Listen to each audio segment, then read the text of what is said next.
हो गई। अच्छा सामने देखो बेटे, एक एप्लीकेशन कर ली हुई है, रॉड वाली एप्लीकेशन कर ली थी, ठीक है, गॉसियन को यूज करके दो पड़ी हुई है, ठीक है। आज उन्होंने टॉपिक से ये सारा कंप्लीट कर देना, ठीक है। तो हेडिंग क्या है कि इलेक्ट्रिक फील्ड निकालनी, किसके लिए निकालनी है? Uniformly charged spherical shell. Charge uniformly distribute किसके ऊपर होता है? मेटल कंडक्टर के ऊपर होता है, ठीक है।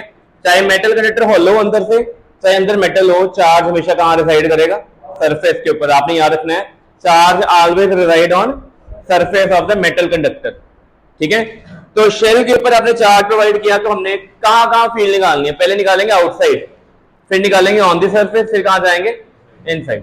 तो आपने हेडिंग डालो पहले ये वाली, electric field outside the shell. लिखो electric field outside the shell.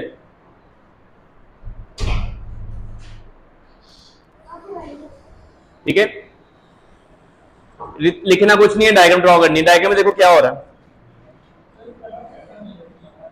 बेटे, कंडक्टर, कंडक्टर के ऊपर चार्ज कितना है?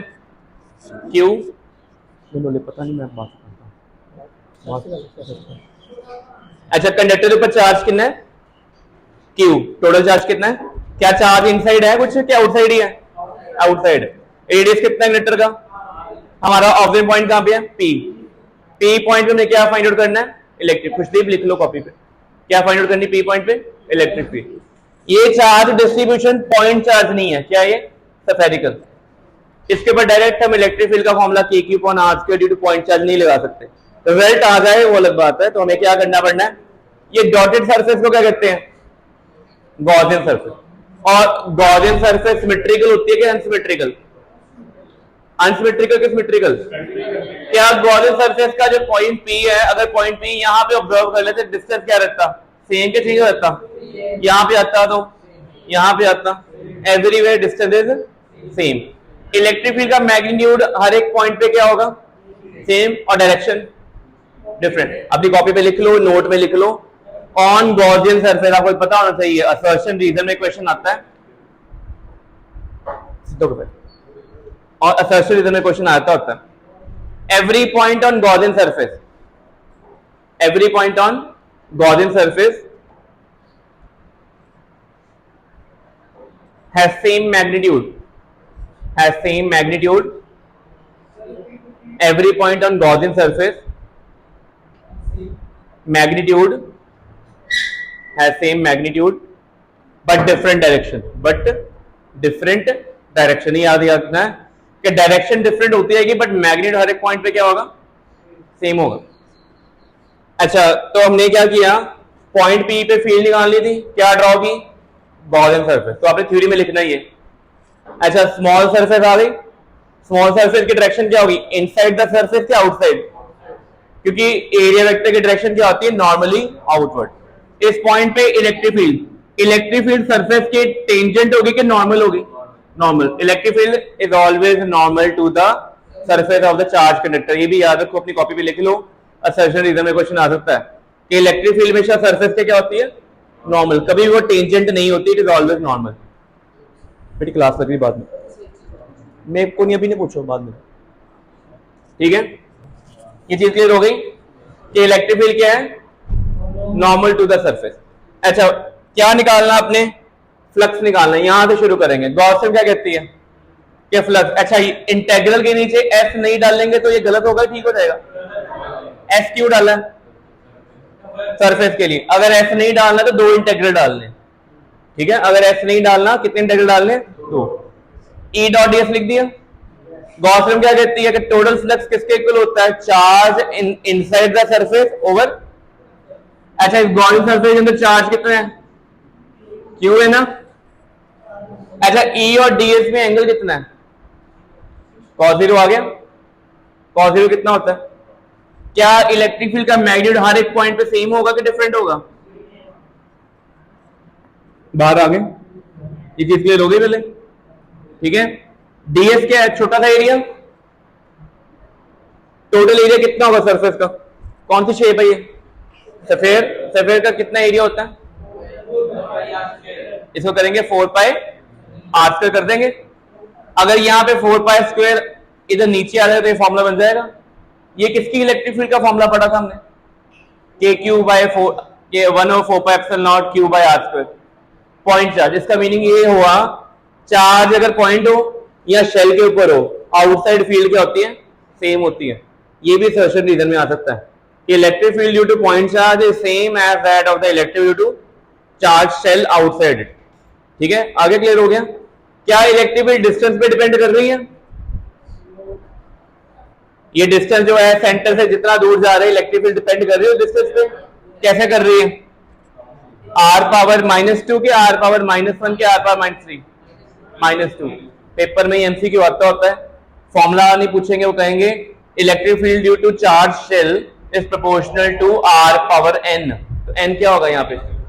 ठीक है, उठ के तरफ ध्यान रख। ठीक है बेटे, कर लिया नोट? अच्छा, ये इनवर्स प्रोपोर्शनलिटी के डायरेक्ट है ये।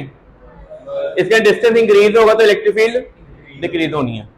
और अगर चार्ज पॉजिटिव है तो फील्ड का होनी है आउटवर्ड, अगर चार्ज नेगेटिव हुआ तो इनवर्ड। नीचे ये लाइन लिखी हुई है, ये हो गया यहाँ तक? नोट कर लिया? डायग्राम ड्रॉ कर ली हुई है। ये कौन सा केस किया था? आउटसाइड। अगर ऑन दी सरफेस आ जाएंगे तो स्मॉल आर की जगह क्या आ जाएगा? बस इतना फर्क है। ठीक है, लिखो क्या ये अगला लिखो, एट दी पॉइंट कहां पे है? सरफेस पे। फर्क किस चीज का पता? और क्या ये इलेक्ट्रिक फील्ड फिक्स्ड है कि वेरिएबल है? क्या radius of the shall change हो रहा है? तो आपने याद रखना है electric field is maximum and constant on the surface of the conductor. लिख लो, ये भी असर्शन रीजन का क्वेश्चन है कि पेपर में आ सकता है। ऐसा असर्शन स्टेटमेंट लिखी होगी कि electric field on the surface of charged conductor is maximum. Is it true और not? Electric field on the surface of charged conductor is constant and maximum, क्योंकि सरफेस जैसे ऊपर जाएंगे तो फील्ड क्या होनी है? रिड्यूस हो जानी है। ठीक है, लिखो, ये लिखो,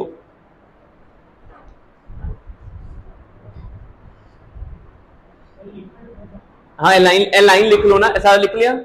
नीचे एक लाइन लिखो, इलेक्ट्रिक फील्ड, वेरी इंपॉर्टेंट है ये, electric field on the surface of charged conductor, on the surface of charged conductor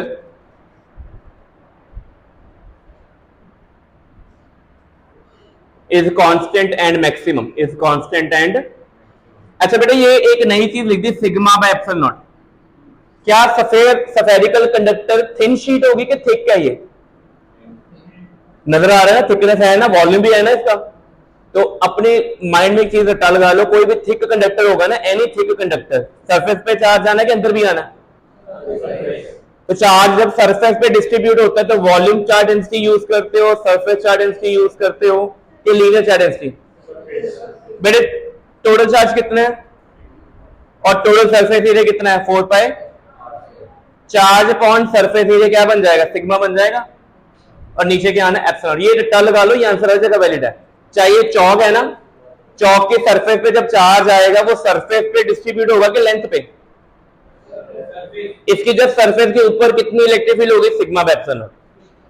but चौक के केस में, सिलेंडर केस में सिग्मा कितना का? Charge upon which area? ये कौन सा एरिया होता है सिलेंडर का? Curve surface area. क्या फॉर्मूला होता है कर्व सरफेस एरिया का? 2 पाई आर एल। समझ लगे पहले? ठीक है, चार्ज प्लेन शीट के ऊपर आ गया तब भी ये फॉर्मूला आएगा, प्रूव करेंगे अभी हम। ठीक है, चार्ज शेल के ऊपर है। ठीक है, क्लियर हो गया ये? Sigma by epsilon not electric field कहां पे होती है? Surface of the conductor, but conductor की थिकनेस फाइनाइट होनी चाहिए। अगर कंडक्टर की थिकनेस है ही नहीं, बहुत पतली थिन शीट है, तब ये फॉर्मूला नहीं लगता, इसके साथ नीचे 2 आ जाता है। आगे हमने अगले आर्टिकल में प्रूव करना है। ठीक है, कर लिया नोट ये? ठीक है, लाइन लिख ली है।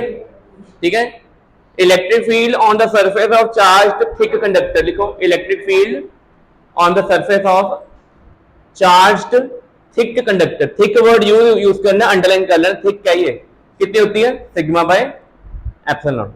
कभी भी चार्ज कंडक्टर के अंदर नहीं आना, कभी भी चार्ज डेंसिटी वॉल्यूम में नहीं आएगी। ठीक है, कंडक्टर के लिए। अच्छा, अब कहां बात हुई? कहां रह गया? अंदर पॉइंट रह गया।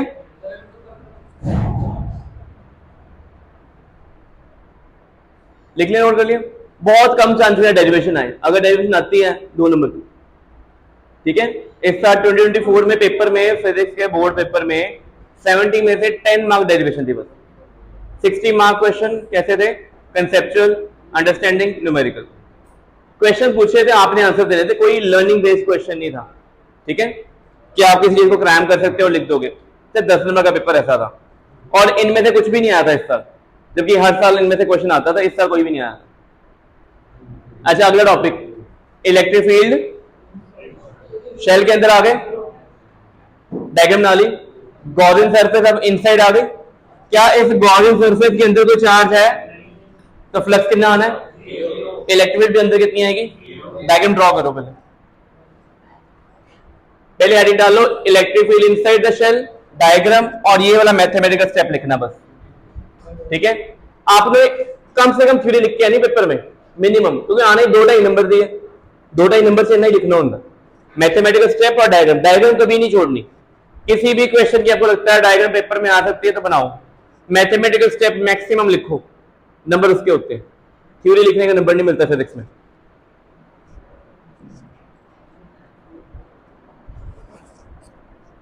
ठीक है, कर लिया नोट?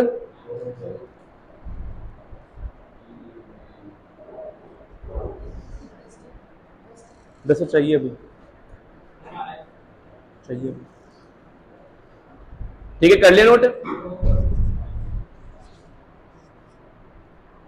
डायग्राम, मैथमेटिकल ट्रीटमेंट, बस electric field inside the shell, बस इतना ही लिखना। प्रभजोत लिख लो, डायग्राम ड्रॉ कर ली।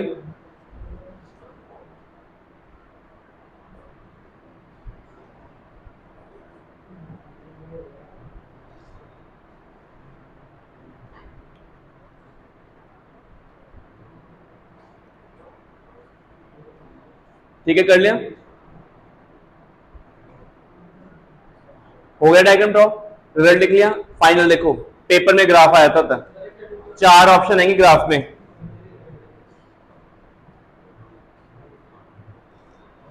देखो, इलेक्ट्रिक फील्ड विद डिस्टेंस, ये क्या है? ओ क्या है? Centre of the shell. क्या इनसाइड इलेक्ट्रिक फील्ड है कोई? 0। सरफेस पे क्या हो गई? उसके बाद ये ग्राफ लर्न करना है। 1 नंबर में पेपर में ग्राफ ही पूछ लेंगे कि plot the electric field and the distance from the centre graph for uniformly charged shell. ठीक है, 2 मार्क और 1 मार्क में आएगा। और ये भी पूछना, 1 नंबर में ग्राफ पूछेंगे और कहेंगे 1 नंबर में बताओ maximum value of electric field कितनी होगी? क्यू पाए 4 पाए एप्सिलॉन आर स्क्वायर या सिग्मा बाय एप्सिलॉन। ठीक है, कर ले नोट, दोनों लिख दोगे नंबर मिल जाएंगे। हो गया कंप्लीट? लास्ट एप्लीकेशन, रॉड कर ली, थिन रॉड हो गई, शेल भी हो गया, अब क्या रहेगी? Plane sheet. हेडिंग डाल लो, field due to thick sheet है कि थिन शीट है? ये थिन शीट है। थिक मैं करवाऊंगा अभी, लिखो हेडिंग, हेडिंग डालो पहले, हेडिंग एंड डायग्राम। ये प्लेन शीट ऐसे पड़ी हुई है कि ऐसे पड़ी हुई है? ऐसे है। ये ऑब्जेक्ट पॉइंट यहां पे, आपने इस पॉइंट पे ना फील्ड निकालने, तो क्या किया, इसके राउंड एक गॉसियन सरफेस ड्रॉ करनी है। सफेरिकली ड्रॉ कर सकते हैं, क्योंकि सफेद का डिस्टेंस देखो यहां से चेंज होता जा रहा है, हो रहा है ना चेंज। बट क्या ड्रॉ करेंगे? सिलेंड्रिकल, हाफ सिलेंडर आगे हाफ सिलेंडर पीछे। ठीक है, सिलेंडर की कितनी सरफेस होती है? 3। 2 प्लेन सरफेस है सर्कुलर, और एक क्या है? कर्व। प्लेन शीट चार्ज ऐसे थिन है, थिन का मतलब बहुत पतली शीट है, इधर से भी चार्ज नजर आ रहा है, उधर से भी नजर आ रहा है। इस जगह पे फील्ड की डायरेक्शन परपेंडिकुलर आउटवर्ड होगी कि ऐसे टेंजेंट होगी? और इस जगह पे कोई डाउट? ठीक है, लग गया पता? ड्रॉ करो, हेडिंग डाल ली।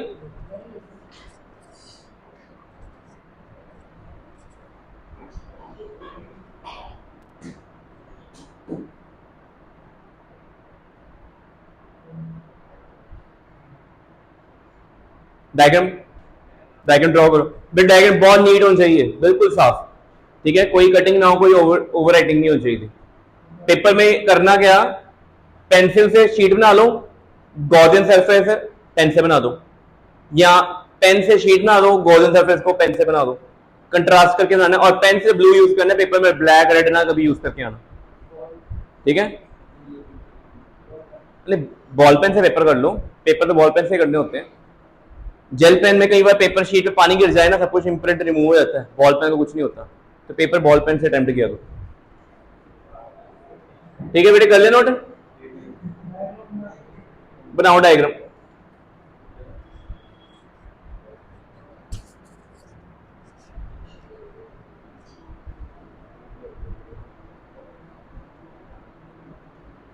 ब्रांच डायग्राम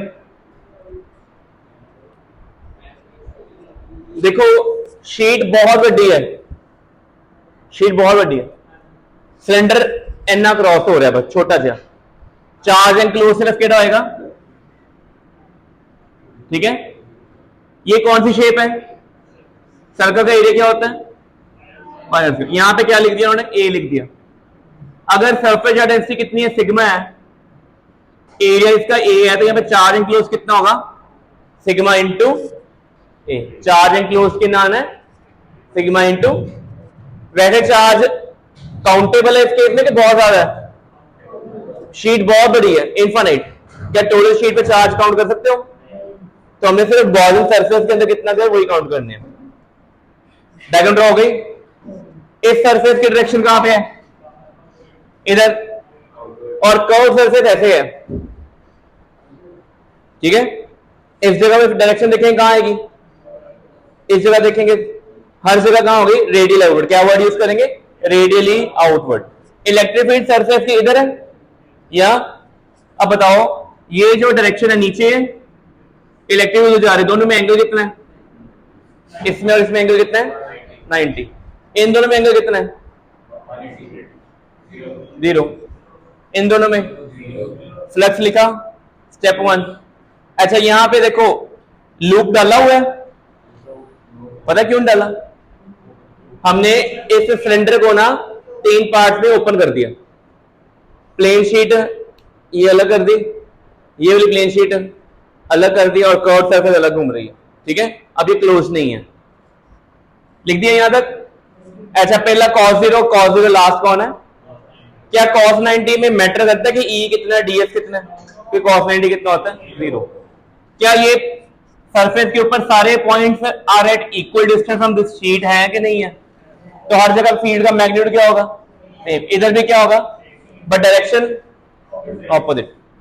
आगे यहां तक इंटीग्रल के बाहर देखो E को भी चेंज आना है, dA क्या होना, छोटा सा एरिया, पूरा एरिया कितना होना है A, इसका भी एरिया कितना है EA प्लस EA कितना हो गया। और गॉसियन क्या कहता है, फ्लक्स किसके इक्वल होता है, चार्ज इंक्लोज्ड।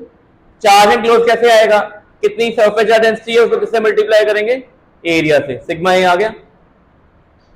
अब गॉसियन ने क्या कहा, टोटल फ्लक्स किसके इक्वल है, चार्ज अपॉन वैल्यू डाली, आंसर निकाल लिया। क्या ये answer sigma by epsilon naught आ रहा है कि सिग्मा बाय 2 एप्सिलॉन नॉट आ रहा है, क्योंकि इसमें कितनी ए की सरफेस है, थिन शीट। अगर मैं इसको थिक शीट में करता हूं, मैं आंसर करके दिखाऊं थिक शीट में क्या, कर लिया नोट, आगे लिखो, ये नोट कर लो चलो जल्दी। क्या इलेक्ट्रिक फील्ड चेंज करती है डिस्टेंस के साथ, ये वाली थिन शीट की electric field near to the surface क्या है, कांस्टेंट है, बट कंडीशन क्या है, वो इनफाइनाइट होनी चाहिए। लिख लो नीचे, E क्या है, इंडिपेंडेंट ऑफ R है, till when sheet is infinite, till when sheet is of infinite dimension, जब शीट बहुत बड़ी होगी, ठीक है, till when sheet is of infinite dimension. क्या ये व्हाइट बोर्ड जो बोर्ड नजर आ रहा है, ये इसकी डायमेंशन फाइनाइट है कि इनफाइनाइट है, मेरे अकॉर्डिंग मैं बड़ी इजीली इसकी लेंथ और ब्रेड्थ नोट कर सकता हूं। कितनी लेंथ होगी बताओ इसकी, मेरे को लगता होगी 1.5 मीटर। 1.5 मीटर मतलब कितनी हो गई, 150 सेंटीमीटर। और अगर नैनो स्केल में पहुंच जाए इतनी हो जाएगी। ये नंबर बहुत बड़ा है कि बहुत छोटा है, इसका मीनिंग नैनो स्केल पे आगे इसकी जो लेंथ और ब्रेथ है वो क्या हो जाएंगी, इनफिनिट। अगर ऑब्जर्वेशन पॉइंट मैं यहां से देख रहा हूं, अगर मैं मेरा कोई ऑब्जर्वेशन पॉइंट ऑफ पी वो बिल्कुल इससे बहुत पास आ रहा है नैनोमीटर डिस्टेंस पे, तब इसकी डायमेंशन क्या अपेयर हो जाएंगी, इनफिनिट। ठीक है, रियल लाइफ में इनफिनिट शीट बना नहीं सकते, बट उसके रिजल्ट को हम देख सकते हैं कैसे, अगर आप इस शीट से ऑब्जर्वेशन पॉइंट को बहुत पास ले जाओ, तब ये क्या अपेयर होगी। तो मीन जो ये इलेक्ट्रिक फील्ड सिग्मा बाय 2 से आ रही है, पता कहां पे होगी? Just outside the sheet, just, ठीक है, समझ लगी? इन्फिनिट शीट बना तो सकते ही नहीं है, बट रिजल्ट कैसे मिलेंगे हमें इन्फिनिट वाले? अगर डायमेंशन क्या हो जाए, बहुत बड़ी हो जाए, ठीक है? लग गया पता? ये जो शीट वाला केस है इलेक्ट्रिक फील्ड का ना, बड़ा इंपॉर्टेंट है, हमारी रियल लाइफ इसके ऊपर चल रही है। हमारे जो फोन, लैपटॉप में, कंप्यूटर में जितने प्रोसेसर हैं, सारे इसी के ऊपर बेस्ड हैं, ठीक है? अगले क्वेश्चन में बताऊंगा कैसे। ये कर लिया नोट यहां तक, ठीक है? आगे एक छोटा सा लिख लो word, for thick charge sheet. For thick charge sheet नीचे टू नहीं आना। क्या थिन शीट नेचर में बना सकते हो कि उसकी थिकनेस ही नहीं ना, हर शीट थिक होती है ना? थिक चार्ज शीट के लिए आंसर क्या आना है? Sigma by epsilon not, two नहीं आना। पेपर का क्वेश्चन है why two is not there, because thick sheet में कितनी सरफेस होंगी? एक आगे वाली एक कौन सी होगी? तो दोनों की अपनी अपनी इलेक्ट्रिक फील्ड ऐड करेंगे तो डबल आंसर हो जाएगा, ठीक है? थिन शीट में कितनी सरफेस है? सरफेस कितनी है? एक ही है। एक फील्ड की इलेक्ट्रिक फील्ड ये है, अगर दो शीट्स आ जाएंगे थिक में, एक फ्रंट एक बैक, तो कितनी होगी? 2 टाइम्स। क्लियर हो गया चीज पहले, ठीक है? अब मैं आपको बताता हूँ कि हमारे जो प्रोसेसर होते हैं i9, i5, i3 सुना ना आपने, ठीक है? उनको थोड़ा सा रिलेट कर देते हैं, ठीक है, कि ये कहां पे काम आता है। चलो, अच्छा, मिनिएचराइजेशन वर्ड सुना आपने? मिनिएचराइजेशन, मिनिएचर में छोटा।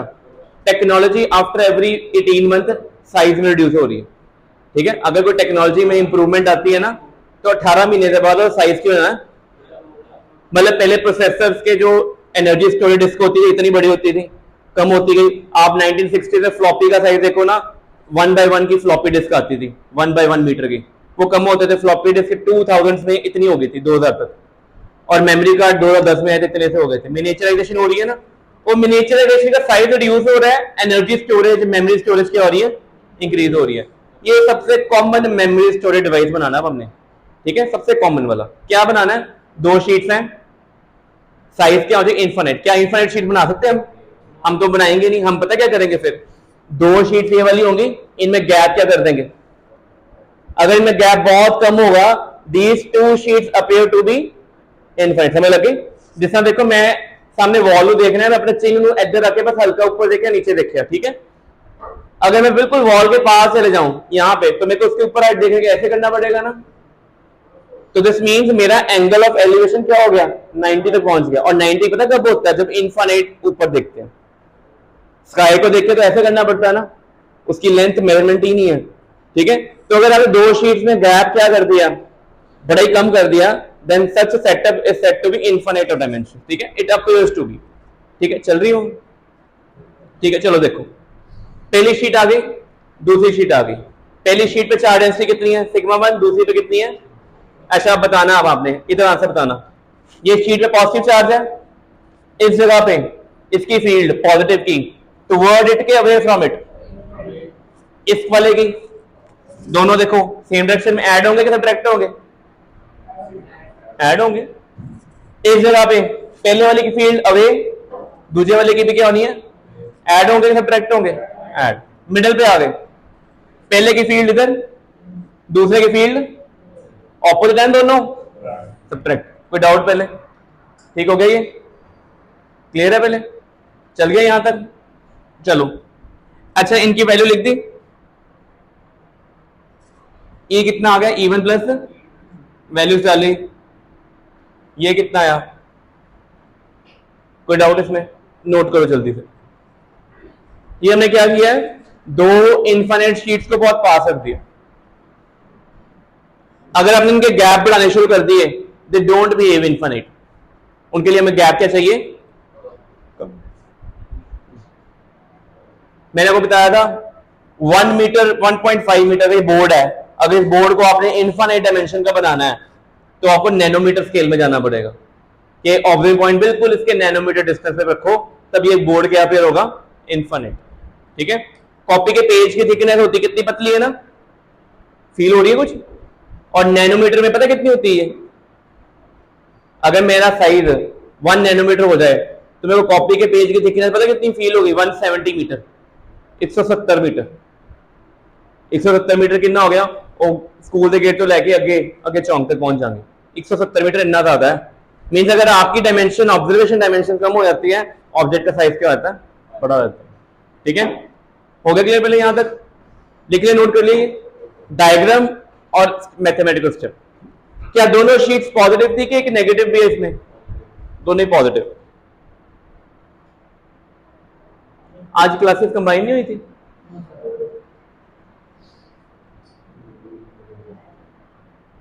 ठीक है यहां तक?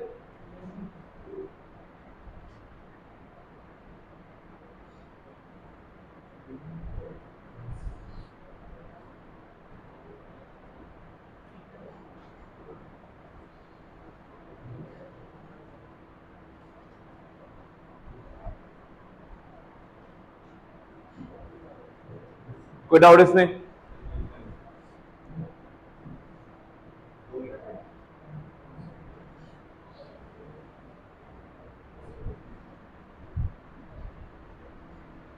ठीक है, नेक्स्ट पे आओ। अब इस सेकंड केस में क्या किया? बस ये खत्म हो गया। एक पॉजिटिव सिग्मा, दूसरा कौन है? Negative sigma. ये जीरो आ गए। इलेक्ट्रिक जीरो कहां पे आई है? इनसाइड क्या आउटसाइड? और इनसाइड क्या है? इसका मीनिंग अगर आपने इलेक्ट्रिक फील्ड एक जगह पे कंफाइन करके रखनी है, एनर्जी को स्टोर करने की जगह पे, तो एक शीट पॉजिटिव रख लो, एक क्या रख लो, और उनको बहुत पास रख लो, उनके अंदर इलेक्ट्रिक फील्ड जनरेट होगी, और जहां इलेक्ट्रिक फील्ड होगी वहां पे एनर्जी स्टोर होगी। तो memory storing device, energy storage, ये सारे कौन होते हैं? ये पैरेलल प्लेट कैपेसिटर, इसको बोलते हैं, सेटअप को बोलते हैं पैरेलल प्लेट कैपेसिटर। तो यहां तक टॉपिक था, ये हमारा चैप्टर कंप्लीट हो गया, लास्ट टॉपिक गॉस न्यूम एप्लीकेशन। अब नेक्स्ट लेक्चर में न्यूमेरिकल करने हमने।